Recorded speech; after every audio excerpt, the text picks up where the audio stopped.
নমস্কার, আমি ডক্টর শম্পা দাস।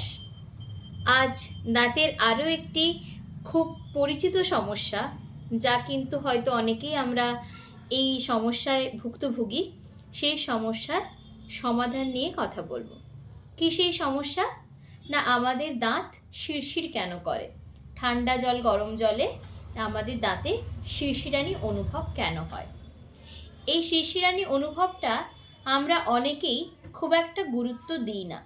আমরা মনে করি যে হয়তো সময়ের সাথে সাথে এটা সেরে যাবে, এবং অনেকেই নিজের মতন করে বাজার চলতি কোনো টুথপেস্ট ব্যবহার করেন এই রোগ থেকে বা এই সমস্যা থেকে সমাধান পাওয়ার জন্য।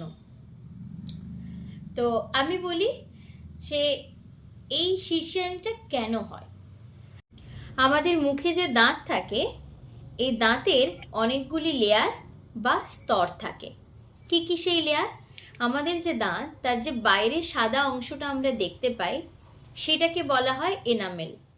এনামেল শুধু বাইরের স্তর নয়, এটা সব থেকে শক্ত এবং মজবুত স্তর, যা কিন্তু আমাদের দাঁতটাকে ভীষণ রকমভাবে প্রোটেক্ট করে। এই এনামেলের ভেতরে থাকে ডেন্টিন বলে একটি স্তর। এই ডেন্টিন তুলনামূলক এনামেলের থেকে নরম হয় এবং এর রংটা কিন্তু হালকা হলুদ কালারের হয়ে থাকে। এবার আমাদের দাঁত যখন শিরশির করে, তখন মূলত আমাদের এই বাইরের যে এনামেলটা থাকে, এটা কোনোভাবে ক্ষইতে থাকে। বেসিক্যালি কিন্তু এনামেল ক্ষয় থেকেই আমাদের দাঁতের শিরশিরানিটা শুরু হয়। যখনই আমরা এনামেলটা আস্তে আস্তে ক্ষয় হয়ে ডেন্টিনে যেতে থাকে, সেই সময়ই শুরু হয় সেন্সিটিভিটি।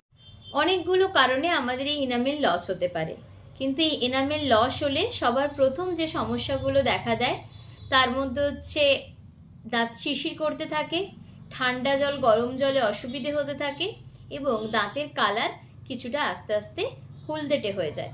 এনামেলটা নষ্ট হলে ডেন্টিনের কালারটা বাইরে বেরিয়ে আসে, হালকা হলুদ কালারের দেখতে লাগে। তো এই অবস্থায় যদি আপনি ডেন্টিস্টের কাছে যান, তাহলে আপনার ট্রিটমেন্ট করা সম্ভব, এবং কোনো রকম কোনো ভয়ের কিছু ব্যাপার নেই। এরপরেও যদি আপনি নিজের মতো করে নিজের ডাক্তারি করেন, তাহলে এনামেল গেল, ডেন্টিন গেল, এর ভেতরে থাকে পাল্প। তখন এই ক্ষয়টা এনামেল ক্ষয়ে, ডেন্টিন ক্ষয়ে পাল্প পর্যন্ত পৌঁছে যাবে, এবং সেই ফলে কি হবে? পাল্প হলো আমাদের দাঁতের নার্ভ। এর কাজ হচ্ছে আমাদের মধ্যে বিভিন্ন অনুভূতি তৈরি করা। এরপর এই ইনফেক্টেড পাল্প থেকে শুরু হবে আপনার দাঁতের যন্ত্রণা।